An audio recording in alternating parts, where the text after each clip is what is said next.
ધોળકા છે એ નગરપાલિકા અને રીચ નગરપાલિકાની હિસ્ટ્રી ધરાવે છે. એ સમયે 1959માં 40 બાળકો સાથે વિદ્યા સંકુલ બનાવવાની વિચારણા થઈ. 59ના દાયકામાં ધોળકામાં એક શાળાનું સ્થાપના કરો અને શાળાને શરૂ કરો અને જેની અંદર આપના બધા સ્વયંસેવકોના બાળકો ભણે. સ્કૂલનું 100% જે રિઝલ્ટ આવે છે એમાં ટીચરોની ક્વોલિટી ભાગ ભજવે છે કે બાળકોનું પોતાનું ડિસિપ્લિન ભાગ ભજવે છે કે વાલીઓનું ઘરનું વાતાવરણ ભાગ ભજવે છે. સૌથી વધારે હું બાળકને આપીશ, બાળકનું ડિસિપ્લિન. આ સ્કૂલમાંથી 60 જેટલા સ્ટુડન્ટો સ્પોર્ટમાં નેશનલ લેવલે સ્ટેટ લેવલે ભાગ લીધેલો છે. નરેન્દ્રભાઈ મોદીના આમ તો કહેવાય અથાગ પ્રયત્નોથી કે એમણે ખેલ મહાકુંભની શરૂઆત મુખ્યમંત્રી હતા ત્યારથી કરી. તે સમયે 2013-14ની વાત છે અને એની અંદર જિલ્લાની અંદર એક સેન્ટર બનાવવા તો કે ભાઈ સંસ્કારધામ DLSS બનાવવું. ત્યાં બનાવવાનું નક્કી થયું. ભૂપેન્દ્રસિંહે કીધું મારા વિસ્તારમાં અને મારી શાળામાં તો જોઈએ. નરેન્દ્રભાઈએ કીધું અમદાવાદની અંદર 2 બનાવો. એક રમતગમતની જ્યારે વાત આવે ને ત્યારે વાલીઓ હંમેશા પોતાના બાળકને ટોકે કે રમવામાં ધ્યાન ઓછું આપ, ભણવામાં ધ્યાન વધારે આપ. કે ભાઈ 60 બાળક એક ક્લાસમાં છે, ક્લાસ ટીચર જોવે છે કે આ બાળકને રમતમાં વધારે રસ છે અને એ પણ એને કબડ્ડીમાં વધારે ઇન્ટરેસ્ટ છે એ જોવે છે. એ જોયા પછી વાલીને અમે પર્સનલ બોલાવે અને વાલીને સમજાવે. એટલે બાળકને સ્ટ્રોંગ બનાવવા માટે એના હેલ્થની ચિંતા સ્કૂલ મંડળ કરે છે. કઈ રીતે કરે છે? કેમ્પ, મેડિકલ કેમ્પ, એક સાથે 4500 બાળકોનું ચેકઅપ કર્યું.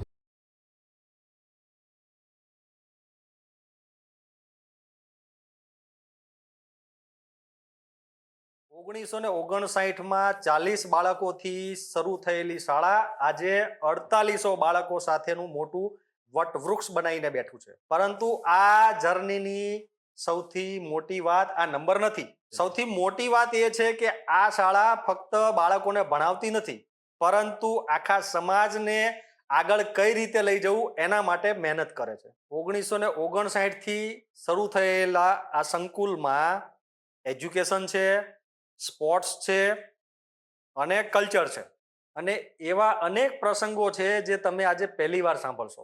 તો આખરે ધોળકાની આ શાળાએ 65 વર્ષમાં એવું તો શું કર્યું જેની મારે વાત કરવાની જરૂર પડી. મારા બાળકો પણ આ જ સ્કૂલમાં ભણે છે.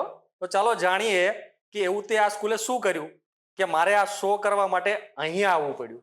તો ચાલો જાણીએ આ આખી જર્નીની વાતો RJ ચુડાસમા શો પર. અને આ તમે ભૂલતા નહીં, હું જે કરું છું એની પાછળ ખૂબ મહેનત અને ખૂબ ટાઈમ લાગે છે અને આવા ગેસ્ટ શોધવા ઇઝી નથી. તમારે તો ફક્ત એક જ કામ કરવાનું છે, આ નીચે સબસ્ક્રાઇબનું બટન દબાવવાનું છે. તો ચલો ટાઈમ બગાડ્યા વગર પોડકાસ્ટ શરૂ કરીએ. માર્કેશભાઈ, ધોળકા છે એ ગુજરાતની સૌથી જૂની નગરપાલિકા અને રીચ નગરપાલિકાની હિસ્ટ્રી ધરાવે છે. એ સમયે 1959માં 40 બાળકો સાથે વિદ્યા સંકુલ બનાવવાની વિચારણા થઈ. એ સમયે ધોળકાની શિક્ષણ વ્યવસ્થાની પરિસ્થિતિ કેવી હતી? 59ના દાયકામાં ધોળકાની પરિસ્થિતિમાં એક જ શાળા હતી મંડળ દ્વારા. 1930માં શેઠ હસન અલી હાઈસ્કૂલ મુકુંદરાવજીએ શરૂ કરી હતી. ત્યારે ગણતરીના જ બાળકો ભણતરમાં હતા અને તે સમયે ગુજરાતમાં શિક્ષણનો ગ્રાફ ખૂબ જ ઓછો હતો.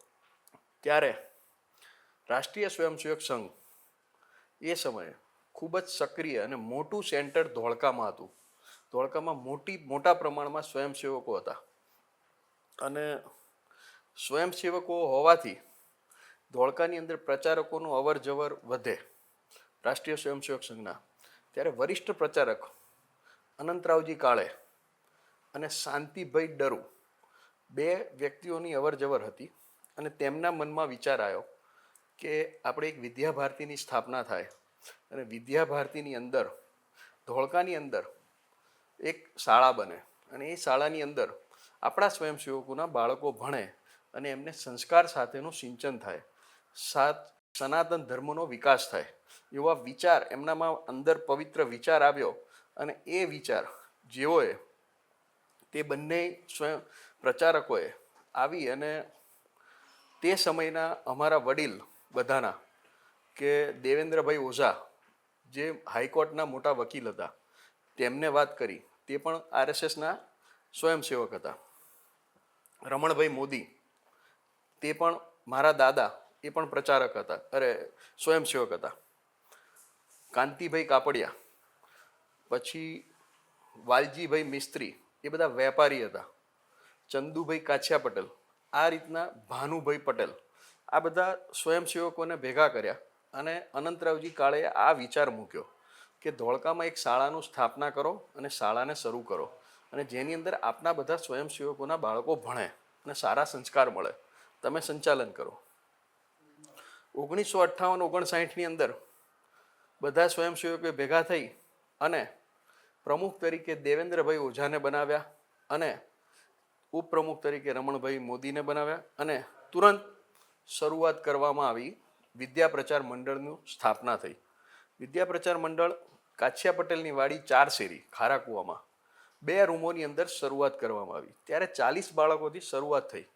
40 બાળકોની શરૂઆત થઈ અને ધીમે ધીમે ધીમે ધીમે જેમ જેમ ધોળકા નગરમાં બધાને ખબર પડી, તો એ લોકોએ બધાએ જોયું કે આ વિચારધારા સારું છે અને સારું સંસ્કારવાળી શાળા બને છે. અનંતરાવજી કાળે એક શાંતિભાઈ શેઠ, જે ખૂબ જ એજ્યુકેટેડ અને એમને સરકારી નોકરી મળતી હતી, એવા શાંતિભાઈ શેઠને એમ કીધું કે તમે ધોળકામાં જાઓ અને પ્રિન્સિપાલ તરીકે શિક્ષણમાં તમે રસ ધરાવો. શાંતિભાઈ શેઠ એક પ્રાઇમસ, નાના થાળી વાડકા અને પોતાનું થોડાક વાસણો લઈ અને ધોળકામાં આવી ગયા. તે સમયે તો તાર ટપાલની વ્યવસ્થા હતી.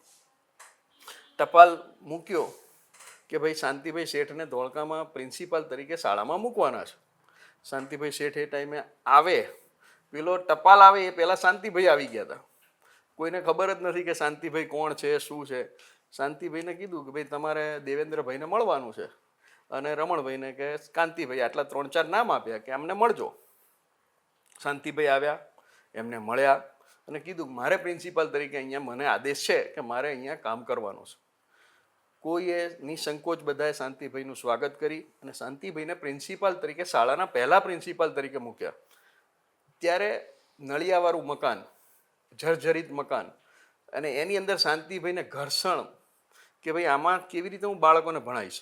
તેમ છતાંય તેમણે કીધું કે ના, આપણે ભણાવીશું. અને બધાએ હિંમતથી ઘર્ષણ, જે કે પૈસાની કોઈ વ્યવસ્થા જ નથી કે કોઈ સગવડ નથી, પણ બાળકોને ભણાવવાનું છે, સારા સંસ્કાર આપવાના છે, બસ આ એક જ વાત. અને શરૂઆત થઈ ગઈ. શરૂ થતાં ધીમે ધીમે ધીમે ધીમે સંખ્યા વધી ગઈ. પછી આ રૂમો તો નાના પડવા મળ્યા કે હવે રૂમોની અંદર તો બાળકોને નહીં ભણાવી શકીએ. પછી મોદી બિલ્ડિંગ એક અમારી હતી જૂની, ત્યાં બાજુમાં જ, તો એમાં 5-10 રૂમો હતા. એ રૂમોમાં બેસાડીને બાળકોને ભણાવવાનું શરૂ કર્યું. ધીમે ધીમે એ પણ નાની પડી. હવે સમય જતો ગયો. સમય જતાં સંખ્યા વધતી જાય અને ધોરણ 10 સુધી બાળકોને ભણાવવાના છે, તો કેવી રીતે ભણાવીશું? SSC ભણાવવાનું છે. એ ટાઈમે ફાઇનલ 7મા ધોરણમાં ગણાતું હતું અને SSC ગણાય, આગળ ભણો, SSC પાસ ગણાય. ત્યારે બાળકોને કેવી રીતે ભણાવાય એ મોટો પ્રશ્ન ઊભો થયો. એ જ સમયે 80નો દાયકો આવ્યો. 80ના દાયકામાં વાલજીભાઈ મિસ્ત્રીના દીકરા ચંપકભાઈ મિસ્ત્રી અને કાળીદાસભાઈ ચોકસી, એ લોકોની ટીમ, નવયુવાનોની ટીમને આ વડીલોએ એમને કીધું કે તમે હવે આનું સંચાલન કરો, અમારી બધાની ઉંમર થઈ છે, આ શાળાનું સંચાલન, વિદ્યા પ્રચાર મંડળનું સંચાલન તમે કરો. એ લોકોએ ઉત્સાહથી લઈ લીધું આ કામને, અને ઉત્સાહથી લીધા પછી 80ના દાયકામાં ચંપકભાઈ મિસ્ત્રી પ્રમુખ તરીકે એમને મૂકવામાં આવ્યા, કાળીદાસભાઈ ચોકસી એમના ઉપપ્રમુખ તરીકે. બંનેની ટીમ થઈ અને એમની નીચે બધાની ટીમ બનતી ગઈ. બધા સ્વયંસેવકોની ટીમ થઈ અને ટ્રસ્ટીઓ બન્યા. ટ્રસ્ટીઓએ ગામની અંદર વેપારીઓ, જે એ સમયે કોટનનો વેપાર બહુ સારો ચાલતો હતો, ત્યારે બાબુભાઈ દાવડા કરીને હતા, તો બાબુભાઈ દાવડાને રજૂઆત કરી કે આવી રીતે અમારે ગામની બહાર એક શાળા નવી બનાવવી પડશે અને સારું આપણે કરવું છે કામ. બાબુભાઈ દાવડાએ ડોનેશન આપ્યું, પૈસા આપ્યા કે ભાઈ કંઈ વાંધો નહીં, બનાવો, શાળા બનાવીએ. તો શાળા BP દાવડા શરૂઆત બનવાની થઈ. 8 વર્ષ સુધી, આપને નવાઈ લાગશે, 8 વર્ષ સુધી RSSના પ્રચારક શ્રી વકીલ સાહેબ લક્ષ્મણરાવજી દેશમુખ, જે વકીલ સાહેબના નામથી ઓળખાય, એ વકીલ સાહેબ ત્યારે એનું ભૂમિપૂજન કરવા આવ્યા હતા. અને આપણા વડાપ્રધાન નરેન્દ્રભાઈ યુવાનીમાં જ્યારે 18-20 વર્ષની એમની ઉંમર હતી અને પહેલી વખત પ્રચારક તરીકે મૂક્યા ધોળકામાં જ આવ્યા હતા. સેન્ટર ધોળકા હતું અને એ પણ નવા નરેન્દ્રભાઈ મોદી વકીલ સાહેબની નીચે આવ્યા પ્રચારક તરીકે હતા. તો એ ટાઈમે એ બંને બધાના આગેવાની અને બધા વડીલોની વચ્ચે ગોળ ધાણા ખાઈ અને ભૂમિપૂજન કર્યું બીપી દાવડાનું. 8 વર્ષે બાબુભાઈ દાવડા આપણને ડોનર તરીકે મળ્યા અને બીજા બધા વેપારીઓએ બધાએ ભેગા થઈ અને સ્કૂલની સ્થાપના થઈ અને બધાના યોગદાનથી લોક ભાગીદારીથી એ સ્કૂલનું બિલ્ડિંગ તૈયાર થયું. બિલ્ડિંગ તૈયાર થયા પછી આગળ કોટનનો વેપાર ધમધમે ધોળકાની અંદર. તો બધા વેપારીઓએ ભેગા થઈને આખું એમનું એસોસિએશન હતું કોટનનું. તો ધોળકા કોટન મર્ચન્ટ ફાઉન્ડેશન એ બધાએ ભેગા થઈને એમ કીધું કે હવે બીજું એક બિલ્ડિંગ બનાવો આગળ. તો એ જ મેદાનની અંદર ધોળકા કોટન મર્ચન્ટ ફાઉન્ડેશન નામની શાળા બની. એમ કરીને એક શાળા, પછી બીજી શાળા, પછી ચંપકભાઈ મિસ્ત્રીને એમ વિચાર આવ્યો કે આ બાજુ કલીકુંડ બાજુ તો દીકરીઓ માટે એક શાળા બનાવવી જોઈએ. તો એમણે એક ઉદ્યોગપતિ હતા, રોયલ ચેર નામની પ્રખ્યાત ફેક્ટરી એમની હતી લાકડાની ખુરશીઓ બનાવવાની. તો એમણે વિચાર્યું કે અમારા પિતાજીના નામે, વાલજીભાઈના નામે, એટલે કે સીવી મિસ્ત્રી નામની શાળા અહીંયા સ્થાપના કરવામાં આવી. બાજુમાં જ આનું બિલ્ડિંગ છે, સીવી મિસ્ત્રી કન્યા શાળા. તો એ શાળા બની. બાજુમાં ડીજી પટેલ, એ પણ વેપારી કોટનના, તો એમણે પણ દાન આપ્યું અને એ બિલ્ડિંગ બધાએ લોક ભાગીદારીથી રૂમોના એક રૂમનો ભાડો આપી અને એમણે શરૂઆત કરી. અચ્છા માર્કેશભાઈ, આમાં તમે જે વાત કરો છો લોક ભાગીદારીનો ફાળો મળ્યો, એ સમયમાં સરકારશ્રીમાંથી શું ફાળો મળેલો? સરકારે જે તે સમયની સરકારે, એવું આપણે નથી કહેતા કે ભાજપ કે કોંગ્રેસ, આ સંસ્થાને બધી સરકારોએ મદદ કરી છે. એવું નથી કે કોઈ સરકારે જનતા દળ આવી હોય તેમ પણ, કેમ કે અહીંયા એક જ બધા જે આવે એ જોવે કે ભલે સંઘની શાળા છે પણ અંદર સંસ્કાર તો સારા જ મળે છે. એટલે બધી સરકારોએ જે તે સમયે ગ્રાન્ટ આપી છે. પોતાને લોક ભાગીદારીમાં અમારે અહીંયા સ્પોર્ટ્સનું સંકુલ બનાવવું હતું, તો સ્પોર્ટ્સનું સંકુલ બનાવવા પણ એમણે સરકારે ગ્રાન્ટ આપી હતી. ગ્રાન્ટેડ શાળાને મંજૂરી મળી હતી, 2 શાળાઓને ગ્રાન્ટેડની મંજૂરી મળી. ત્યારબાદ સાયન્સ વિભાગ બનાવો તો સાયન્સને ગ્રાન્ટેડ કરવાની પણ મંજૂરી આપી. અને અત્યારે ગ્રાન્ટેડ શિક્ષકો પણ અમારી શાળામાં છે, 2 શાળામાં ગ્રાન્ટેડ શિક્ષકો છે. એટલે આ રીતે સરકારે પણ મદદ કરી છે, લોક ભાગીદારીની મદદ થઈ છે, ભૂતપૂર્વ વિદ્યાર્થીઓએ પણ મદદ કરી છે અને ગામના કોર્પોરેટ્સ પણ, ઉદ્યોગપતિઓએ પણ અમને મદદ કરી છે. અમે એવું નથી કહી શકતા કે અમને કોઈએ મદદ નથી કરી. અત્યારે પણ હજુ પણ શાળાની અંદર બધાની મદદ આવે છે. ભૂતપૂર્વ વિદ્યાર્થીઓ વિદેશમાં રહે છે તો એ પણ અમને મદદ કરે છે. અહીંયા ભણી ગયેલી દીકરીઓ છેક બેંગ્લોર હોય, કલકત્તા હોય, પણ એ પરણીને ત્યાં જતી રહી છે, પણ એને પોતાનું શાળાનું ઋણ ચૂકવવા માટે અહીંયા નાની મોટી મદદ કરતી આવે છે. એટલે શાળાને બધાની લોક ભાગીદારીથી આ શાળાનું અત્યારે પણ સંચાલન ચાલે છે. અચ્છા માર્કેશભાઈ, એક સવાલ એ છે, કાછિયાવાડથી લઈ અને કલીકુંડ કેમ્પસ સુધી તમારી સ્કૂલ જે વિસ્તૃત થઈ, બરાબર છે, એ સમયગાળો હતો 1980 અને 2000ની સાલનો. આ ગ્રોથ જે થયો એમાં સૌથી મોટો ટર્નિંગ પોઈન્ટ શું હતો? આ ગ્રોથ થવાની અંદર અમારા વડીલ કાળીદાસભાઈ ચોકસી, જેમણે લોહી રેડ્યું છે, અને તે સમયનું ટ્રસ્ટી મંડળ, બધા ટ્રસ્ટીઓ પોતાનું ઘરનું સમય, ઘરનું બધું વેઠી અને આ શાળાઓને ચલાવવા માટે, કેમ કે આ શાળાની અંદર પૈસાવાળા પણ ભણે છે, ગરીબ પણ ભણે છે અને મધ્યમ વર્ગ પણ ભણે છે, બધી જ કોમ્યુનિટી પણ ભણે છે. અમે એવું અહીંયા કોઈ ભેદભાવ નથી રાખતા. અને એ સમયે ક્યારેય અત્યાર સુધી, 1959થી અત્યાર સુધી ક્યારેય કોઈ એવું નથી કીધું કે આ શાળા આમની જ છે. કોઈની નથી, બધાની છે, અમારી છે, અમારો પરિવાર છે. અને ઘર્ષણ ક્યારેય આવ્યું નથી. અને કષ્ટ તો પડે, ફાઇનાન્શિયલી કષ્ટ આવ્યા છે, ઘણા આવ્યા છે. નવા બિલ્ડિંગો બનાવતી વખતે કષ્ટ પડતા હોય છે, પણ અમે ભગવાન ઈશ્વર અમારી સાથે છે, અમે એવું સમજીએ છીએ. દ્વારકાધીશ અમારી સાથે છે અને એ ગમે ત્યારે અમને મદદે આવી જાય છે અને છેલ્લી ઘડીએ મદદ કરે છે. અને અમારું તંત્ર ચાલે છે, ક્યાંય અટક્યું નથી અમારું. અચ્છા, તમને એ કયા વર્ષમાં એવું લાગ્યું કે હવે આપણે આપણા કેમ્પસનો વિસ્તાર વધારવો પડશે? મને એવું લાગ્યું કે 2017ની અંદર મારા પિતાજી ગુજરી ગયા. એ અહીંયા ટ્રસ્ટી હતા અને એમની ઈચ્છાઓ એવી હતી કે મારે શાળાનો વિકાસ કરવો છે, હજુ વિકાસ કરવો છે. એટલે એમનું સપનું પૂરું કરવા હું 2023માં અંદર જોડાયો.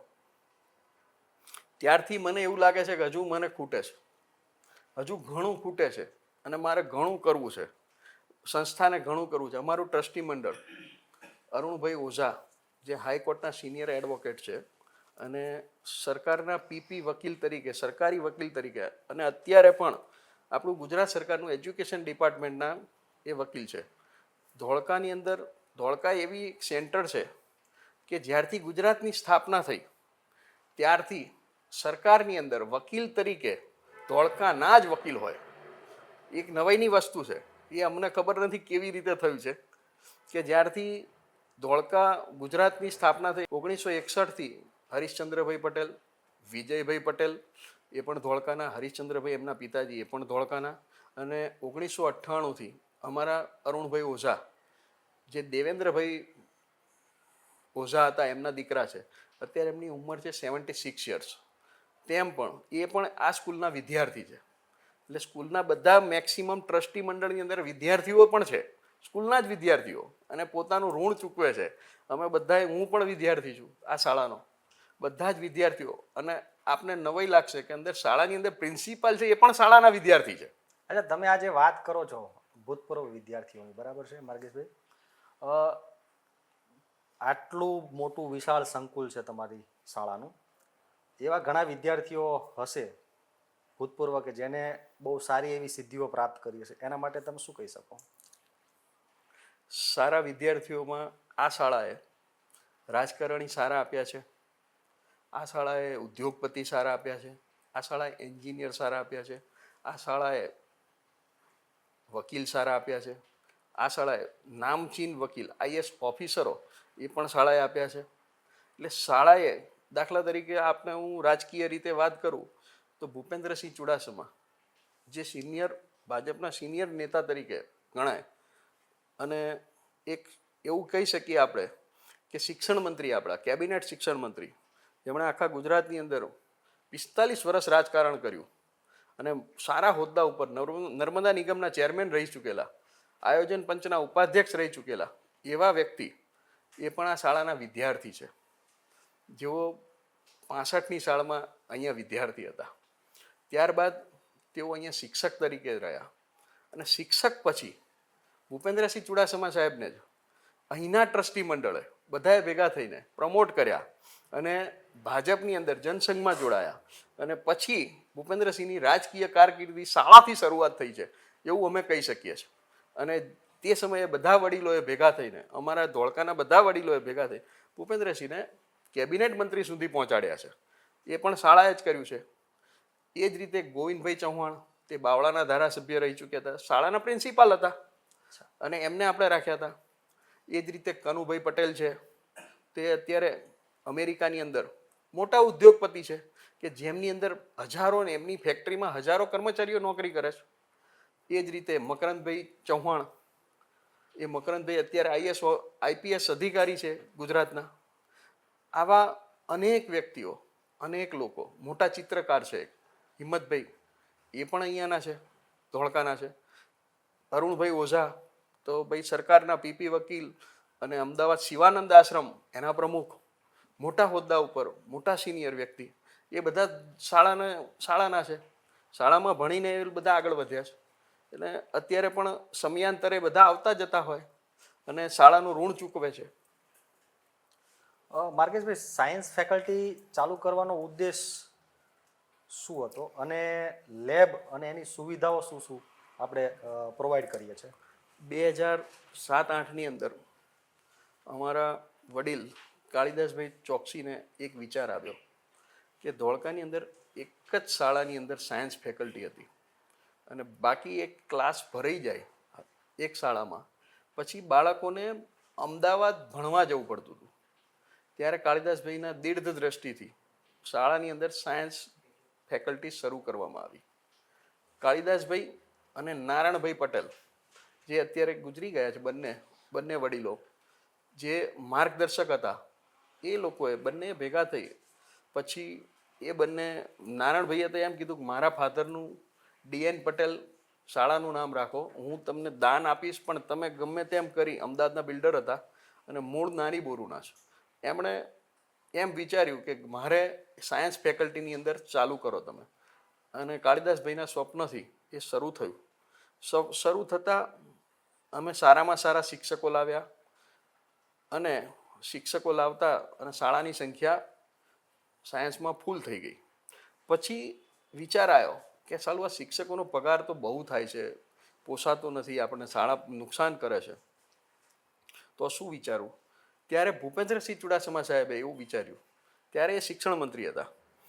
ભૂપેન્દ્રસિંહે કીધું કે આપ ચિંતા ના કરો, હું તમારો પ્રશ્નનો સોલ્વ, અને ગ્રાન્ટેડમાં આપણે ડાયવર્ટ કરી દઈએ તો તે સમયે તરત જ ગ્રાન્ટેડમાં શાળા ડાયવર્ટ થઈ કે ગરીબ બાળકો ભણી શકે અને સારા ઊંચા હોદ્દા ઉપર જઈ શકે, સાયન્સમાં આગળ જઈ શકે, વૈજ્ઞાનિક બની શકે કે ડૉક્ટર બની શકે, એન્જિનિયર બની શકે, કોઈ ફાર્માસ્યુટિકલમાં જઈ શકે, એટલે મેડિકલમાં જઈ શકે. એટલા માટે સાયન્સ ફેકલ્ટી શરૂ થઈ. ત્યારબાદ હમણાં અમારે અહીંયા ધોળકા કલીકુંડ વિસ્તારમાં દીકરીઓને ભણવા જવું હોય તો ક્યાંક ઊંચી ફી ભરીને બીજી શાળાઓમાં જવું પડે. અહીંયા ફ્રીમાં ભણતી હોય દીકરી, એના મા બાપ ફ્રીમાં ભણાવતા હોય ઓછા પૈસામાં, વર્ષે 2000 રૂપિયામાં ભણાવીએ છે. 10મા ધોરણમાં સારું રિઝલ્ટ આવે એટલે એને સાયન્સ લેવું હોય તો શું કરવું? તો આ 2024માં અમને વિચાર આવ્યો, 24-25માં, કે અરુણભાઈ ઓઝાના માર્ગદર્શન નીચે મિટિંગ અમારી કેબ ટ્રસ્ટીઓની બેસી અને વિચાર આવ્યો કે આપણે 10મા ધોરણ પછી આપણી દીકરીના ભણવા જવા માટે ઊંચી ફી ભરીને કેમ જાય? આપણે તૈયાર થાય અને પછી બીજે જતી રહે છે, 12 ધોરણ સુધી ભણી શકે નહીં, સાયન્સ લેવું હોય તો ના લઈ શકે.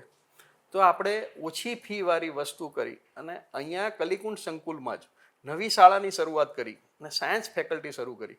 અત્યારે એક જ વર્ષમાં, 1.5 વર્ષમાં 100થી વધુ બાળકો અહીંયા ભણી રહ્યા છે, દીકરીઓ અને દીકરા બધા માટે સાયન્સ ફેકલ્ટી. ફાર્માસ્યુટિકલમાં હોય એવી આધુનિક લેબ બનાવવામાં આવી છે અને એ આધુનિક lab, air condition room, smart class, બધી જ ફેકલ્ટી, એલન આકાશ જેવા મોટા ઇન્સ્ટિટ્યૂટ, પેસિફિક યુનિવર્સિટી ઉદયપુરના પ્રોફેસરો, એવી 9 વ્યક્તિઓની ટીમ અમે લીધી અને હાયર કરી અને એ ટીમો અહીંયા ભણાવવા આવે છે, બંને શાળામાં, ગ્રાન્ટેડમાં અને અહીંયા. અને અત્યારે અમારા 200થી વધુ બાળકો આ રીતે ભણી શકે છે. એટલે સાયન્સમાં પણ અમે આગળ વધવા માંગીએ છીએ. કેમ કે ધોળકાની અંદર આપણે જાણીએ કે ભાઈ ડૉક્ટર તો કે અમદાવાદથી આવે છે, કોઈ સારા આર્કિટેક્ટ, એન્જિનિયર તો કે અમદાવાદથી આવે છે.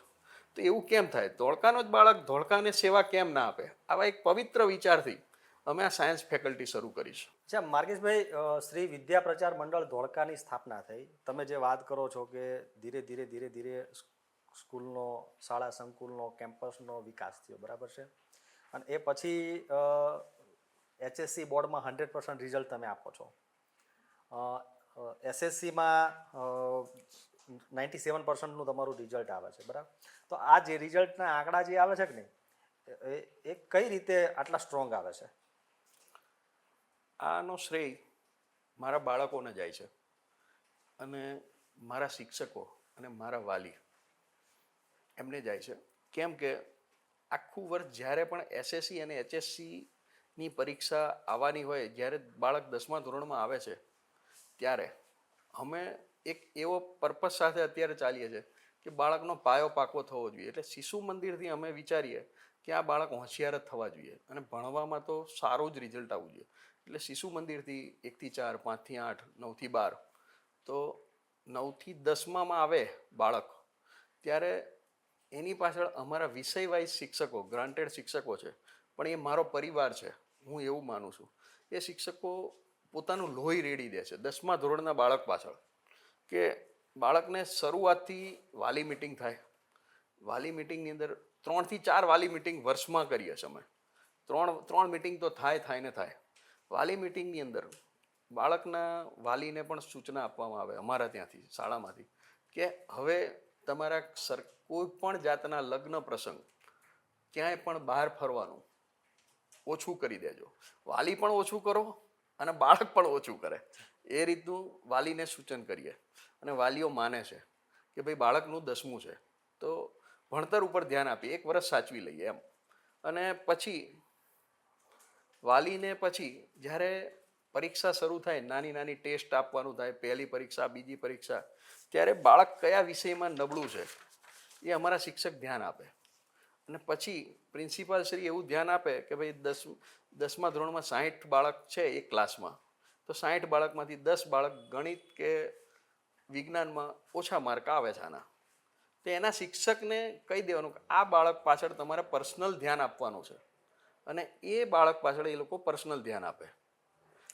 સ્કૂલનું 100% જે રિઝલ્ટ આવે છે એમાં ટીચરોની ક્વોલિટી ભાગ ભજવે છે કે બાળકોનું પોતાનું ડિસિપ્લિન ભાગ ભજવે છે કે વાલીઓનું ઘરનું વાતાવરણ ભાગ ભજવે છે?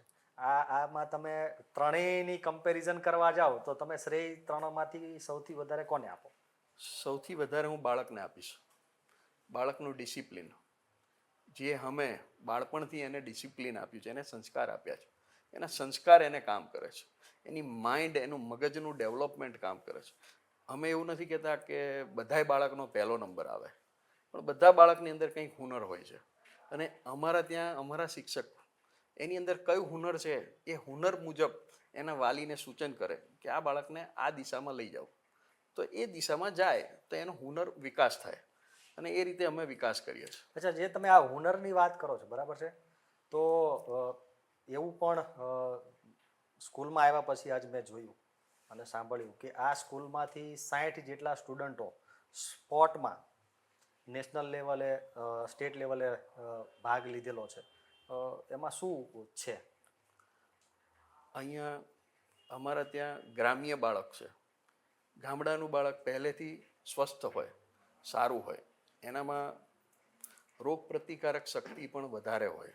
જેમ સિટીના બાળક છે, પહેલાં તો અમે અહીંયા પડીકું ખાવા ઉપર પ્રતિબંધ આપીએ છીએ કે પડીકા કોઈ પણ પ્રકારના ખાવા નહીં, કે એનાથી શરીરને નુકસાન થાય. અને બાળકને અને વાલીને સૂચન કરીએ કે ભાઈ બને ત્યાં સુધી ઘરનું ખાવાનું આપો અને ઘરનું હેલ્ધી ખાવાનું આપો. પહેલાં આપણા વડીલો કહેતા હતા કે ઘી ખાય એનું શરીર સારું રહે, તો અમે ઘી ખવડાવીએ છીએ. બાળકને કહીએ ઘી ખાઓ, જે કરવું એ કરો. આપણે ઓછું કંઈક વાલીને કહીએ કે ભાઈ તમે ગમે તે રીતે બાળકને હેલ્ધી રાખો. હેલ્ધી રાખો, ત્યારબાદ એના મગજનો વિકાસ અહીંયા શાળામાંથી કરીએ છીએ. અને જુદી જુદી રમત અમે આપીએ છીએ. માનનીય ભૂપેન્દ્રસિંહ ચુડાસમાના અથાગ પ્રયત્નોથી, આપણા નરેન્દ્રભાઈ મોદીના આમ તો કહેવાય અથાગ પ્રયત્નોથી, કે એમણે ખેલ મહાકુંભની શરૂઆત મુખ્યમંત્રી હતા ત્યારથી કરી અને દરેક જિલ્લાની અંદર એક કોમ્પ્લેક્સ, ખેલ કોમ્પ્લેક્સ બનાવવાનું નક્કી થયું. તે સમયે 2013-14ની વાત છે. ત્યારે ખેલ મહાકુંભ નક્કી થયો અને એની અંદર જિલ્લાની અંદર એક સેન્ટર બનાવવાનું.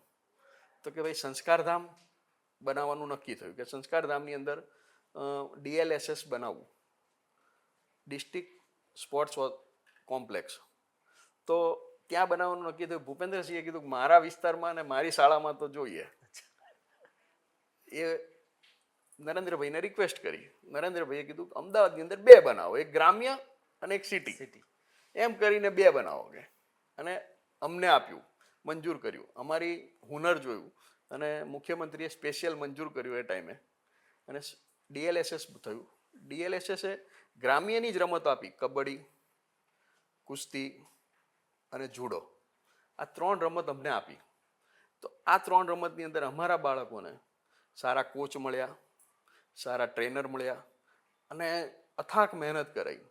બાળકને ભણવાનું પણ અમે છોડતા નથી રમતની સાથે. આ તમે જે વાત કરો છો, બરાબર, રમત ગમતની જ્યારે વાત આવે ને ત્યારે વાલીઓ હંમેશા પોતાના બાળકને ટોકે કે રમવામાં ધ્યાન ઓછું આપ, ભણવામાં ધ્યાન વધારે આપ. બરાબર. આવી પરિસ્થિતિમાં બાળકને તો તમે જોઈ લીધું છે કે ભાઈ આ તો બાળક રમવામાં, આ રમતમાં બહુ હોશિયાર છે, પણ એના વાલીને કન્વિન્સ કરવાની વાત આવે ત્યારે તમે કેવો અપ્રોચ રાખવામાં?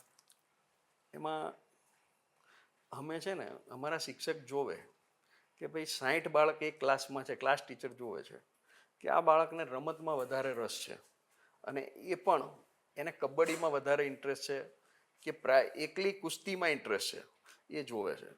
એ જોયા પછી વાલીને અમે પર્સનલ બોલાવે અને વાલીને સમજાવે કે ભાઈ આ બાળકને ભણવાનું તો છે જ, ભણે છે, પણ એની સાથે એને રમત ગમતમાં વધારે ઇન્ટરેસ્ટ છે, તો એને આ દિશામાં લઈ જાઓ તો આગળ વધશે અને ડીએલએસએસની અંદર જોડાવો. ડીએલએસએસની જોડાવાની અંદર અમે પ્રયત્ન કરીએ અને એ બાળકને પહેલાં તાલુકા કક્ષાએ રમાડીએ, જિલ્લા કક્ષાએ રમે, પછી રાજ્ય કક્ષા આવે ને પછી છેક નેશનલ આવે. તો અમે જોઈએ તાલુકા કક્ષાથી બાળકને હુનર ખબર પડી જાય કે આ બાળક સારામાં સારું રમી શકે છે, તો એના વાલીને અમે સમજાવીએ કે ભાઈ કદાચ ટકાવારીમાં 2-3%, 4%નો ફેર પડશે, પણ તમે એને સમય આપો અને સાંજે એને અમારા ત્યાં ડીએલએસએસમાં રમવા મોકલો. અમારા ટ્રેનર એને રમાડશે અને રમાડી અને એને શીખવાડશે અને શીખવાડ્યા પછી એ ડીએલએસએસની અંદર બાળક તૈયાર થાય છે ત્યારે વાલીને ગર્વ થાય કે મારું બાળક તો ભણવામાં હોશિયાર રહ્યું અને રમતગમતમાં હોશિયાર થયું, તો એમને ગર્વ થાય છે. અમે એ રીતે એમને કન્વિન્સ કરીએ છીએ. અચ્છા માર્કેશભાઈ, આ સંકુલ જ્યારથી તમે ચલાવો છો, બરાબર છે, તમને એવો પણ અનુભવ ક્યાંક તો રહ્યો જ હશે કે કોઈ જગ્યાએ હોસ્પિટલમાં જાઓ છો તો તમને અરે આ તો મારા સ્કૂલનો વિદ્યાર્થી, અથવા તો અમદાવાદ જાઓ છો કે ક્યાંય પણ જગ્યાએ તમે જાઓ છો, પોલીસવાળા ઊભા રાખે, અરે આ તો મારી સ્કૂલનો વિદ્યાર્થી છે. એવા અનુભવ થયેલા કે નહીં તમને? ઘણી વખત થયા અને ગાંધીનગરમાં થયા. ગાંધીનગરમાં જઈએ તો એ અમે ખાલી એટલું બોલીએ કે અમે સરસ્વતીના છે, તો કે હું અંદર ભણી ગયો છું, હું સ્કૂલમાં ભણી ગયો છું. સરસ્વતીમાં સારી પોસ્ટ ઉપર બેઠા હોય અને ક્યાંક પોલીસ ખાતામાં ક્યાંક ડીવાયએસપીની પોસ્ટ ઉપર હોય, પીઆઈ હોય કે ઓફિસર હોય, કોઈ જીઈબીમાં જઈએ તો જીઈબીનો અધિકારી મોટા હોય. આવી રીતે ઘણી જગ્યાએ અમને ભૂતપૂર્વ વિદ્યાર્થીઓ મળે અને એમ કહે કે ભાઈ અમે તો સરસ્વતીમાં ભણી ગયા છે. અમારા ઇન્કમટેક્સ ઓફિસર, તો ઇન્કમટેક્સ ઓફિસર પણ ધોળકાના હોય અને એક કે હું ધોળકામાં ભણી ગયો છું ને અહીંયા મારા ફાધર નોકરી કરતા હતા ને અમે અહીંયા આવ્યા હતા અને 5 વર્ષ સરસ્વતીમાં ભણ્યા છે. આવું કહી દે સામેથી કે, ત્યારે કેવું ફીલ થાય? બહુ ગર્વ થાય, ખૂબ ગર્વ થાય અને એમ થાય કે ના અમારું આ મંદિર છે, અમે આને મંદિર સમજીએ છીએ. શાળાને એક ઇન્સ્ટિટ્યૂટ નથી સમજતા, મંદિર સમજીએ છીએ અને અહીંયાથી અમને જે સંસ્કાર મળ્યા છે એ સંસ્કારનું સિંચન અત્યારની જેનજીને અમે આપવા માંગીએ છીએ. અચ્છા, જેનજી તમે વાત કરી, સાચી જેનજી કોને કહેવાય? સંસ્કારવાળી સાચી જેનજી છે. સંસ્કારનું સિંચન, સનાતન ધર્મ અને દેશ પ્રેમ જેનામાં હોય એ જ સાચું જેનજી છે. આપણે રિસન્ટલી થોડા મહિનાઓથી જોઈએ છે જેનજી અત્યારે પોતાની જાતને ઇમ્પ્રૂવ કરવા માટે જ્યાં ને ત્યાં કોઈ પણ જગ્યાએ તમે જોતા હશો ટીવીમાં, સોશિયલ મીડિયાના માધ્યમથી. તમને એવું લાગે છે કે તમારી શાળામાં ભણેલો વિદ્યાર્થી જ્યારે 12 પૂરું કરી, 12th પૂરું કરી અને જ્યારે બહાર જાય ત્યારે એવું કંઈ એવી કોઈ ખરાબ ચળવળમાં કોકરોચ જનતા પાર્ટી એવી ખોટી ચળવળમાં ક્યાંય તમારું બાળક જોડાય એવું તમે દિલથી ઈચ્છો છો? અમે તો એવું ઈચ્છીએ છીએ કે મારા ધોળકાના બાળકો ભવિષ્ય માટે કોઈ વ્યસનમાં ના જોડાય, વ્યસનમાં પણ ના આવે, એનામાં સંસ્કાર આવે, મા બાપને પગે લાગે, વડીલોને પગે લાગે, ગુરુને પગે લાગે, દેશને પગે લાગે. દેશ મારો પ્રથમ છે, પરમ વૈભવના સ્થાન સુધી મારા દેશને લઈ જવાનું છે, એવું એનામાં ભાવના જોઈએ, એવી જેનજી જોઈએ. એવા બાળકોનું અમે અહીંયા નિર્માણ કરવા બેઠા છે. જ્યારે આ જંતર મંતરનું જોયું ત્યારે અંદરથી બહુ જ દુઃખ થયું કે સાલું આ જેનજી આવા નાના બાળકો આટલું બધું ખરાબ વ્યસન કરે છે. અંદર ત્યાં વ્યસનના પણ સોશિયલ મીડિયામાં ફોટોગ્રાફ ફરતા હતા, નોનવેજ ખાતા હોય કે વ્યસન કરતા હોય, સિગરેટ પીતા હોય કે કંઈ પણ કરતા હતા.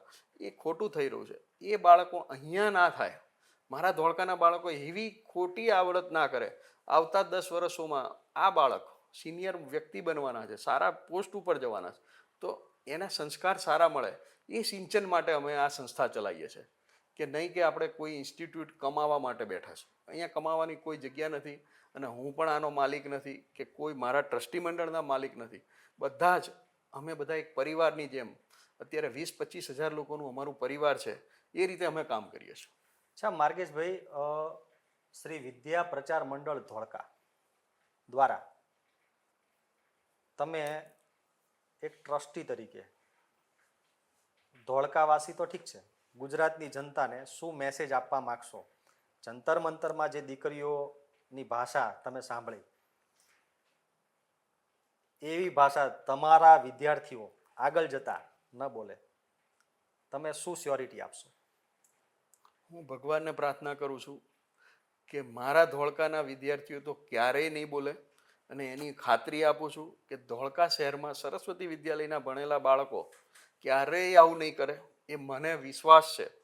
પણ હું ગુજરાતના બાળકોને પણ આ વિષય ઉપર કહું છું, દેશના બાળકોને પણ પ્રાર્થના કરું છું કે આ ખોટો રસ્તો છે, આ ખોટા રસ્તે ના જઈએ અને દેશ પ્રેમ પ્રથમ રાખીએ અને સારી કામ કરીએ, સારા કામ કરીએ. કોઈને નડવું નથી આપણે, પણ કોઈને નડવું પણ નથી અને કોઈને સામે જવું પણ નથી, કોઈની સામે જવું નથી. કોઈ ખરાબ વ્યક્તિ તમને ખરાબ બોલતા હોય તો આપણે એમની સામે ખરાબ નથી બોલવાનું, પણ આપણે એમને હસીને પ્રણામ કરીને રસ્તો બદલી કાઢો, પણ કામ કરો, સારા કામ કરો. બસ આ એક જ મારો વિદ્યાર્થીઓ છે ને પોતાના હક માટે લડાઈ લડે છે, હમ પણ હું વ્યક્તિગત એવું કહી શકું કે તમે તમારા હક માટે નો ડાઉટ લડો, પણ સંવિધાનિક રીતે લડો.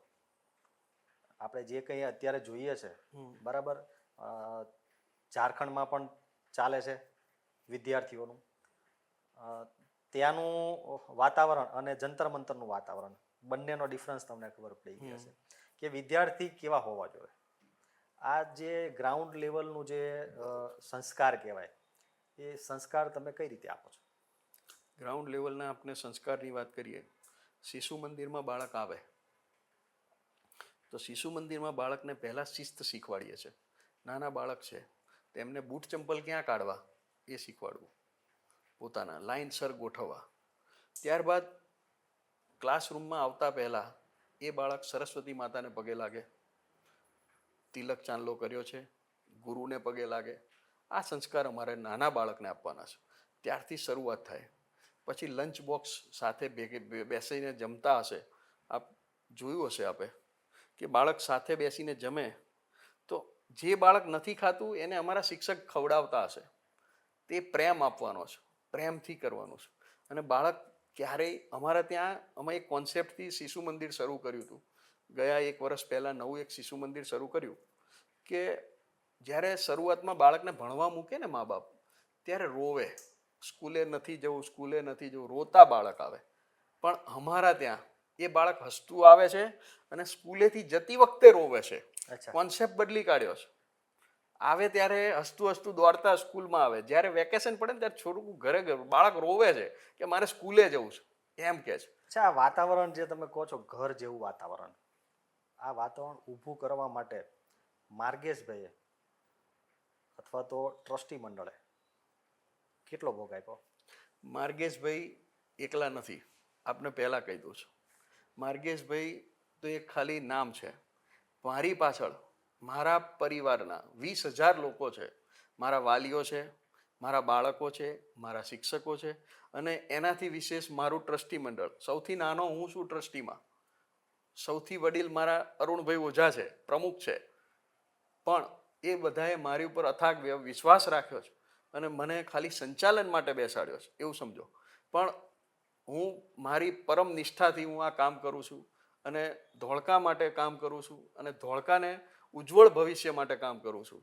અને મારે કામ કરવું છે અને શાળાને શ્રેષ્ઠ પરમ વૈભવના શિખર સુધી લઈ જવી છે. એક સંકલ્પ પ્રતિજ્ઞા લઈને અમે કામ કરીએ છીએ. આ નગરપાલિકા છે ને, ધોળકા નગરપાલિકા, એ બહુ રીચ નગરપાલિકા કહેવાય. આ વિસ્તાર પણ ધનાઢ્ય ખાસો એવો. અહીંયા આ સ્કૂલમાં ભણીને વિદ્યાર્થીઓ બહાર પણ ગયા છે. સ્કૂલમાં ભણીને વિદ્યાર્થીઓ વિદેશ પણ છે. હજારો વિદ્યાર્થીઓ વિદેશ છે. 25-50 મારી નજર સામેના વિદ્યાર્થીઓ ડૉક્ટર છે. 50થી વધારે વિદ્યાર્થીઓ વકીલ હશે અને એ પણ સારી પોસ્ટ ઉપર વકીલમાં સારા વકીલ હશે. એટલે આમાં વકીલ છે, ડૉક્ટર છે, એન્જિનિયર છે, એવા તો અનેક વિદ્યાર્થીઓ છે. એ લોકો ક્યારેય વિઝિટ લેશે સ્કૂલમાં જ્યારે ઇન્ડિયા આવે? સમયાંતરે બધાને પોતાની સ્કૂલ યાદ આવે છે અને સમયાંતરે પૂર્વ વિદ્યાર્થીઓ આવે છે અને અમે એક કાર્યક્રમ હવે રાખવાના છે, ભૂતપૂર્વ વિદ્યાર્થીઓનું સંમેલન. અચ્છા. અને બધા બાળકોને બોલાવવાના છે, બધા વિદ્યાર્થીઓને, પૂર્વ વિદ્યાર્થીઓને બોલાવવાના છે અને બધાને કહેવાના છે કે અમારું શાળાના મકાનો અમુક એ સમયના ભણતરના જૂના જર્જરિત થયા છે, તો બધાએ શાળાનું ઋણ ચૂકવે અને આ મકાન ઇન્ફ્રાસ્ટ્રક્ચરને ફરીથી આપણે નવું ઊભું કરીએ કે નવી જનરેશન એમાં ભણી શકે અને યુગની સાથે ચાલવું છે, જેની અંદર એઆઈનો યુગ છે, ઋષિમુનિ પરંપરા પણ ચાલુ છે. આ બધું સાથે રાખીને સમયાંતરે ચાલવું છે. અચ્છા, તમે જે આ વાત કરો છો એઆઈ નો પણ યુગ છે અને ઋષિમુનિ કાળનું વૈદિક જ્ઞાન પણ તમે આપો છો, બરાબર છે? મતલબ ઇન્ડિયન કલ્ચર આપણું, એઆઈ ટેકનોલોજી, આ બધાની અંદર જે ફેમિલી વેલ્યુ જે આપણી કહેવાય ને, એને બેલેન્સ તમે કઈ રીતે કરો? એઆઈના યુગ એટલે કે દરેક સ્માર્ટ ક્લાસ, આ સારી અદ્યતન લેબ, સારું ઇન્ફ્રાસ્ટ્રક્ચર એ પણ જોઈએ છે. પછી સારા જે મોટા વ્યક્તિઓ છે, ઉદ્યોગપતિઓ છે, એ લોકોને અમે શાળામાં લાવીએ અને એ લોકો દુનિયા કઈ દિશામાં જઈ રહી છે એ પણ એમને સમજાવે એવા સેમિનારો કરવા, આની પર અમે ભાર આપીએ છીએ. સાથે મોટા ધર્મગુરુઓ આવે અને ભગવદ્ ગીતા ઉપર બોલે, ભગવદ્ ગીતા ઉપર કરવું, ભગવદ્ ગીતાને આપણા ગ્રંથોને ભૂલી ના જવાય, રામાયણ ઉપર બોલવું, રામાયણને ના ભૂલાય, એ પણ અમે કરીએ છીએ. ઋષિમુનિ પરંપરામાં જૂના ઋષિમુનિઓ છે, તે ઋષિમુનિઓએ શું કામ કર્યા છે, ઋષિમુનિએ ભારતને ક્યાં લઈ ગયા હતા, આયુર્વેદિકના પણ અમે અહીંયા કામ કરીએ છીએ. એટલે શાળાની અંદર એવું નથી કે ખાલી ભણાવું, અમે આને મંદિર એટલે બધું જ આવી જાય અને બધાનો સમન્વય એટલે એક મંદિર, અને એ અમારી શાળા. અચ્છા, બાળકને સ્ટ્રોંગ બનાવવા માટે એના હેલ્થની ચિંતા તમે જે વાત કરી સ્કૂલ મંડળ કરે છે, કઈ રીતે કરે છે? બાળકના હેલ્થની ચિંતા વર્ષમાં 2 થી 3 વખત મેડિકલ કેમ્પ થાય છે અમારા. મેડિકલ કેમ્પની અંદર એમના શરીરના દરેક અંગો હજુ થોડાક સમય પહેલાં જ, આવતી અઠવાડિયા 10 દિવસ પહેલાં જ અમે એક કેમ્પ, મેડિકલ કેમ્પ, અમે એક સાથે 4500 બાળકોનું ચેકઅપ થયું. 3 દિવસનો એ કેમ્પ થયો.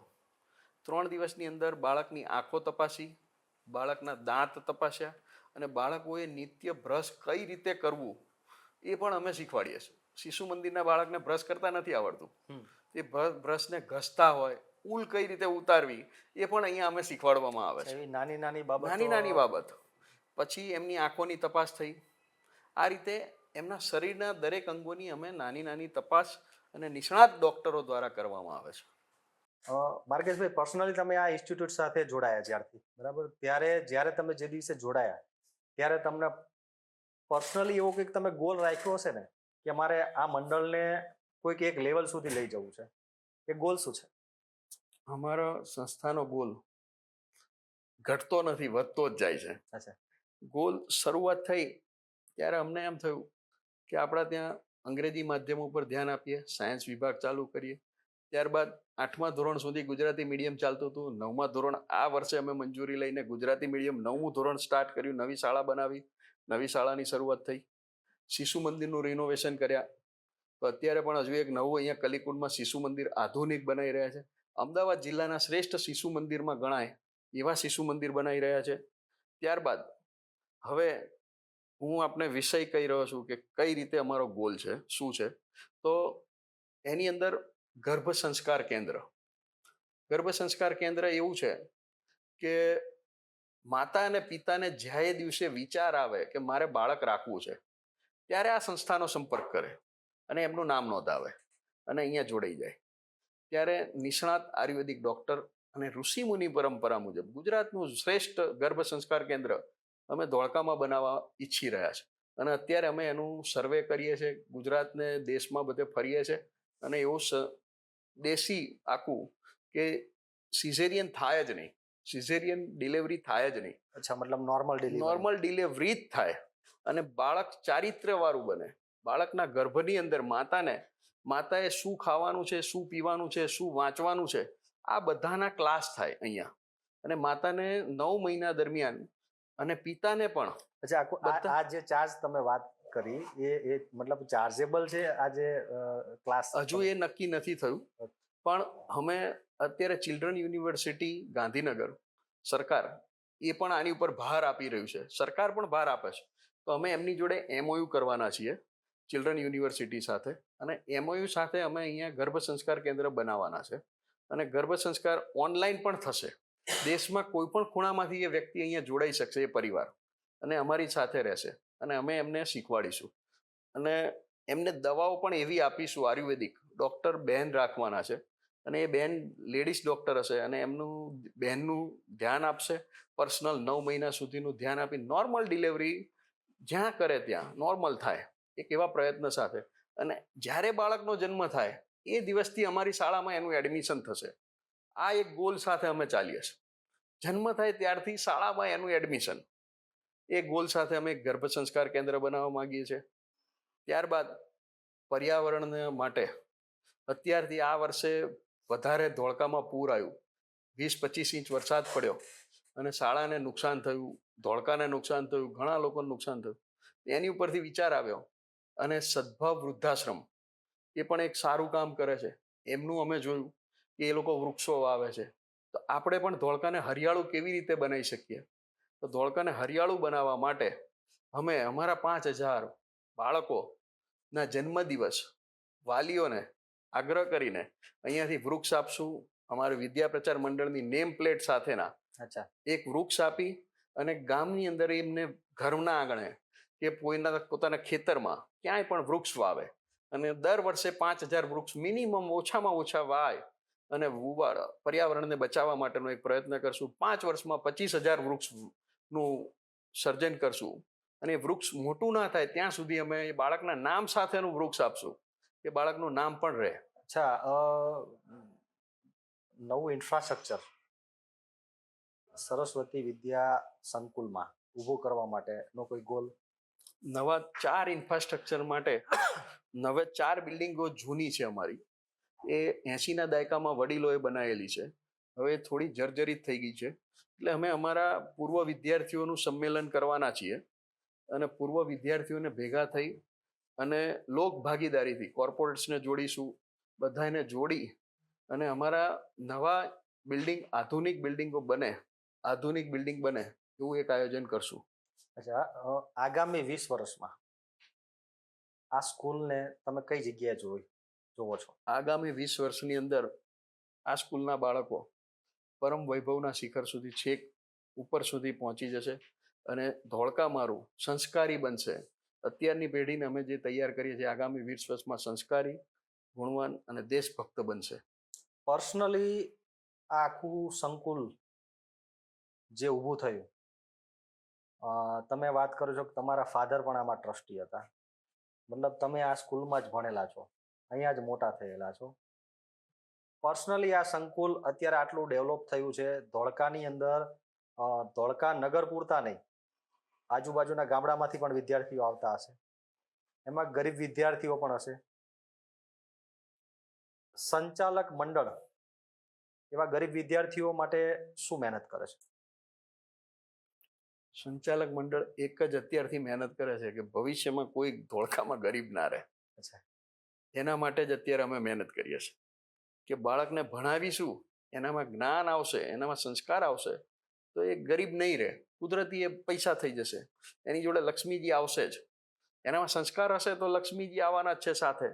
એટલે આ એક મોટો પ્રયત્ન છે, આ એક અમારું ભગીરથ કાર્ય છે, અને એને હંમેશા ચલાવીએ છીએ. ગરીબ વિદ્યાર્થી હોય એને અમે મદદ પણ કરીએ છીએ, એની ફીમાં માફી આપીએ છીએ, કે એ બધું પ્રયત્નો અમારા ચાલતા હોય છે. અચ્છા માર્ગેશભાઈ, 20 વર્ષ પછી તમે કે મેં શું થવાનું જ ખબર નથી, પણ એક ટ્રસ્ટી તરીકે તમે શું એવું રાખો મનમાં કે 20 વર્ષ પછી માર્ગેશભાઈને અથવા તો માર્ગેશભાઈ વતી શ્રી વિદ્યા પ્રચાર મંડળને ધોળકા નગરપાલિકામાં વસતા લોકો, આજુબાજુના ગામડાઓમાં રહેતા લોકો કઈ રીતે યાદ કરે? મને યાદ કરવાની કોઈ જરૂર નથી. મારા મંડળને અને વિદ્યા પ્રચાર મંડળને યાદ કરે તે મારા માટે શ્રેષ્ઠ છે. એ જ મારા માટે મોટી ભગવાનનો આશીર્વાદ છે કે મારા મંડળને યાદ કરવા જોઈએ. તમે કોઈ એક એવો મેસેજ ધોળકાની જનતાને આપો કે જે મેસેજથી પેરેન્ટ્સને પણ કંઈક કરી છૂટવાની ભાવના મળે અને વિદ્યાર્થીઓને પણ કંઈક આગળ ઇમ્પ્રુવમેન્ટ લાવવાની ભાવના મળે. મારા વિદ્યાર્થીઓને હું અને મારા વાલીઓને કહીશ કે આપણે ધોળકાને આગળ લઈ જવું છે. આપણે બધાએ સાથે ભેગા મળીને કામ કરવું છે અને આપણો એક પરિવાર છે. આપણે એક પરિવાર ભાવનાથી કામ કરવું છે અને ધોળકાના બધા જ બાળકો ખૂબ ભણે, ખૂબ આગળ વધે, બસ એવી એક ભાવના સાથે કામ કરવું છે. જે માર્ગેશભાઈ, દરેક સ્કૂલ છે ને કંઈક ને કંઈક એક્ટિવિટી કરતી જ હોય છે, પણ તમારું શ્રી વિદ્યા પ્રચાર ધોળકા મંડળ જે છે, બરાબર, એ સવિશેષ એવી શું પ્રવૃત્તિ કરે છે? વિદ્યા પ્રચાર મંડળ ધોળકા માટે શું નથી કરતું અચ્છા. એ હું આપને કહું. શું કરે છે એ તો હું આપને કહું છું કે અમે અત્યારે છેલ્લા 4 વર્ષથી નિત્ય શિશુ મંદિરના ધોળકાના 9 શિશુ મંદિરોમાં દેશી ગાયનું દૂધ, કેસર પિસ્તા બદામ વાળું 1200 બાળકોને નિત્ય પીવડાવીએ છીએ અને સમયાંતરે એ બાળકોનું ડોક્ટરી તપાસ પણ કરાવીએ છીએ કે દૂધ પીધા પછી એમનામાં શું શું વધારો થયો, શું સારું, શું પોઝિટિવ એનર્જી આવી, એમનામાં શું ફેરફાર થયા, તો એનું ડોક્ટરો તપાસ કરે છે અને પછી એનું રિઝલ્ટ આપે છે. અને આ વિષય ચિલ્ડ્રન યુનિવર્સિટી ગાંધીનગરે નોંધ કરી છે અને વડાપ્રધાન સુધી આ વિષયને પહોંચતો કર્યો છે. અને વડાપ્રધાને ના સૂચને કે આ પ્રોજેક્ટને પાયલોટ પ્રોજેક્ટ તરીકે ગુજરાતમાં કરો, એના માટે અત્યારે સરકાર આગળ વધી રહી છે. પણ ઉદાહરણ તરીકે ધોળકાને રાખો એવું સૂચન ત્યાંથી વડાપ્રધાન કાર્યાલયથી આવ્યું છે. અચ્છા. એ વાત છે. બીજું, અમે બાળકોની વાત કરીએ, વાલીઓની વાત કરીએ કે ધોળકા નગરજનોની વાત કરીએ, નરેન્દ્રભાઈ મોદીના જન્મદિવસ નિમિત્તે છેલ્લા 4-5 વર્ષથી અમે ઇન્ડિયન રેડ ક્રોસ સોસાયટી અમદાવાદના સંયુક્ત ઉપક્રમે બ્લડ ડોનેશન કેમ્પ કરીએ છીએ. બ્લડ ડોનેશન કેમ્પ જનરલ બધે થતા હોય, પણ અમારો બ્લડ ડોનેશન કેમ્પ કંઈક જુદો છે. એટલે કે એમાં એકબીજાને જોડવાનો કેમ્પ છે અને બધાના ત્યાં બ્લડ દાતાઓને શોધીને લાવવા પડતા હોય. અમારા ત્યાં લાંબી લાઈનો લાગે છે. આપને નવાઈ લાગશે, લાંબી લાઈન લાગે છે અને વેઇટિંગમાં બધાને ઊભા રહેવું પડે બ્લડ ડોનેશન માટે, એવી પરિસ્થિતિ. અને આનું સંચાલન બાળક જ કરતા હોય. અચ્છા. બાળક જ બધું સંચાલન કરે અને બધું જ બાળક સંચાલન કરતા હોય દેખાય. અને ગયા વર્ષે આપણી શાળામાં બ્લડ ડોનેશન કર્યું પછી સ્વામિનારાયણ મંદિરમાં અમે એક જ દિવસે સિંગલ ડેનું બ્લડ ડોનેશન 2894 યુનિટ, સ્વામિનારાયણ મંદિર, અરણેજ બુઢભવાની મંદિર, બધી જગ્યાએ જુદી જુદી સંસ્થાઓ, ભારતીય જનતા પાર્ટી પણ અમારી સાથે જોડાઈ હતું, અમે પણ એમની સાથે જોડાય, સ્વામિનારાયણ મંદિર, BAPS મંદિર, એવી રીતે બધી સંસ્થાઓ જોડાઈ, ધોળકા રેડ ક્રોસ સોસાયટી, બધાએ ગ્રામજનોએ ભેગા થઈ અને બ્લડ ડોનેશન એકત્ર કર્યું. હવે આ વર્ષથી એવી પ્રથા પડી કે જેને પણ બ્લડ જોઈતું હોય, જે પણ વાલીને બ્લડ જોઈતું હોય, તો એના વર્ગ શિક્ષકને જાણ કરે, ક્લાસના બાળકના વર્ગ શિક્ષકને કહે તો એના ઘરે એને બ્લડ મળી જાય. અચ્છા. એક એવી વ્યવસ્થા ધોળકામાં ઊભી થઈ. પહેલા એવું હતું કે ભાઈ તમારે બ્લડનું એક યુનિટ જોઈએ છે તો અમદાવાદ જવું પડે, એનું સેમ્પલ લઈ અને અમદાવાદ જવું પડે. ઇમરજન્સી બ્લડની જરૂર હોય તો ગરીબ વ્યક્તિ ક્યાં જઈ શકે, તો કલીકુંડ પાસોનાથ હોસ્પિટલ અમને મદદમાં આવી અને ત્યાં સ્ટોરેજ સેન્ટર બનાવવામાં આવ્યું અને એ સ્ટોરેજ સેન્ટરને ના લાભ અમને અહીંયા અત્યારે મળે છે કે ભાઈ જેને પણ બ્લડનું યુનિટ જોઈતું હોય તો વર્ગ શિક્ષકને વાલી જાણ કરે અને અહીંયાથી મળે. અચ્છા, આ તમારી જે જર્ની છે 1959 થી લઈ અને 2026, બરાબર, આ જર્નીની અંદર શ્રી વિદ્યા પ્રચાર મંડળ ધોળકાએ એવી કઈ કઈ સિદ્ધિઓ પ્રાપ્ત કરી છે? સિદ્ધિઓ અનેક છે કે જિલ્લાની પ્રથમ શાળામાં 612 શાળા અત્યારે છે, તો તો અત્યારની હું સીધી આ ચાલુ વર્ષની કહું તો બીપી દાવડા સરસ્વતીને જિલ્લાની શ્રેષ્ઠ શાળાનો પુરસ્કાર ગુજરાત સરકારે આપ્યો. વાહ. અને 1.5 લાખ રૂપિયાનો ચેક અર્પણ કરવામાં આવ્યો અને એ પણ કેબિનેટ મંત્રી પ્રદ્યુમન વાંઝા રૂબરૂ અહીંયા ધોળકા અમારા ત્યાં આવી અને અમને ચેક આપ્યો. તો આ ગુજરાત સરકાર અમને આ રીતે સહયોગ કરે છે. જિલ્લાની શ્રેષ્ઠ શાળાનો એવોર્ડ અમને મળ્યો. એના આગલા વર્ષે અમારી સીવી મિસ્ત્રી સરસ્વતી કન્યા વિદ્યા મંદિર એને જિલ્લાની શ્રેષ્ઠ શાળાનો એવોર્ડ મળ્યો. અને અત્યારે અમારી શાળાઓ રાજ્યમાં શ્રેષ્ઠ કઈ રીતે આવે એના પ્રયત્ન કરી રહી છે કે રાજ્યમાં શ્રેષ્ઠ કઈ રીતે આવે. તો અત્યારે એના નિયમો જે છે સરકારના, એ સરકારના નિયમોનું પાલન કરતા કરતા અમારા શિક્ષકો એ પ્રમાણે એમાં આગળ વધે છે. શ્રેષ્ઠ શાળામાં છે, સંસ્કારોમાં પણ અમે આગળ છે. અધર એક્ટિવિટી એટલે કે અત્યારે રિસન્ટલી વાત કરું તો ધોળકામાં અતિવૃષ્ટિ એટલે કે પૂર આવ્યું, પૂર જેવી પરિસ્થિતિ. કલીકુંડ જેવા વિસ્તારમાં અને ખારાકુવા બાજુના પોપટપરા કે નાના વિસ્તારોમાં પાણીના પૂર બધાના ઘરમાં ઘૂસી ગયા. તો અમે ફી માફી સુધી પહોંચી ગયા કે બાળકોને 1 મહિનાની કે 500 રૂપિયાની એક મદદ કરવી, નાની મદદ કરવી. પછી જેના ઘરમાં પાણી આવ્યું છે તો એમને અમે રાશન કીટ, એમનું રાશન પલળી ગયું છે તો રાશન કીટની કીટો આપવી, વાલીઓને ઘરે બોલાવી અને એમના ઘરે જઈને અમારા શિક્ષકોએ સર્વે કર્યો કે ભાઈ કોના ત્યાં એકચ્યુઅલ નુકસાન થયું છે. એ નુકસાનને ભરપાઈ કરવા માટે અમે રાશન કીટ આપી. ત્યારબાદ અમારા સેવક, અમારા સાફ સફાઈના કર્મચારીઓ, એ જે એમની નબળી પરિસ્થિતિ છે એ લોકોને મદદ કરવા 5,000 રૂપિયાના ચેક આપવાનું નક્કી થયું કે બધાને 5,000નો ચેક અને રાશનની કીટ આપો. એના પછી અમે આગળ જઈએ. ધોળકા નગરની વાત કરીએ તો ધોળકા નગરમાં 7 લોકો પૂરની અંદર તણાઈ ગયા છે. આગામી 15મી ઓગસ્ટમાં ના દિવસે કે 7 વ્યક્તિ જે ગુજરી ગયા છે એના પરિવારજનોને આપણે મંડળ દ્વારા કેવી રીતે મદદ કરવી તો કે 51,000 રૂપિયાનો ચેક એમને અર્પણ કરવાના છીએ. અને આવી રીતે અતિવૃષ્ટિ આવે કે ધોળકા ઉપર કઈ પણ આપત્તિ આવે ત્યારે વિદ્યા પ્રચાર મંડળ હંમેશા આગળ હોય અને હંમેશા સેવાના કાર્યમાં આગળ વધે. આ જ સંસ્કાર અમારા બાળકોને અમે આપવા માંગીએ છીએ. માર્ગેશભાઈ, મારા શોમાં શ્રી વિદ્યા પ્રચાર મંડળ ધોળકા ને અમે બને એટલો લોકોના ઘર સુધી, જન સુધી જે તમારો પોઝિટિવ મેસેજ છે એ પહોંચાડવાનો અમે પ્રયત્ન કરશું. તમે અમને આના માટે જે મોકો આપ્યો એના માટે આરજે ચુડાસમા શો વતી હું આરજે ચુડાસમા આપનો ખૂબ ખૂબ આભાર માનું છું. આપનો પણ ખૂબ ખૂબ આભાર. આપે અમને આ મોકો આપ્યો, અમને સાંભળ્યા અત્યાર સુધી, એ પણ આપનો ખૂબ ખૂબ આભાર. માર્ગેશભાઈ, આરજે ચુડાસમા શોમાં તમે આવ્યા. આ શો દ્વારા તમે વિદ્યાર્થીઓ અને વાલીઓને શું મેસેજ આપવા માંગો છો? હું એક સારો પોઝિટિવ મેસેજ આપવા માંગુ છું. પહેલા તો મારા બાળકોને હું કોકરોચ બનાવવા માંગતો નથી. મારા બાળકોને સંસ્કારી અને સારા ભણતર સાથે અને દેશભક્ત બાળક બને અને દેશને પરમ વૈભવના શિખર સુધી લઈ જાય એવા બનાવવા માંગુ છું. એ જ મારો મુખ્ય સંદેશ છે. અમારો વિદ્યા પ્રચાર મંડળનો એક જ ઉદ્દેશ છે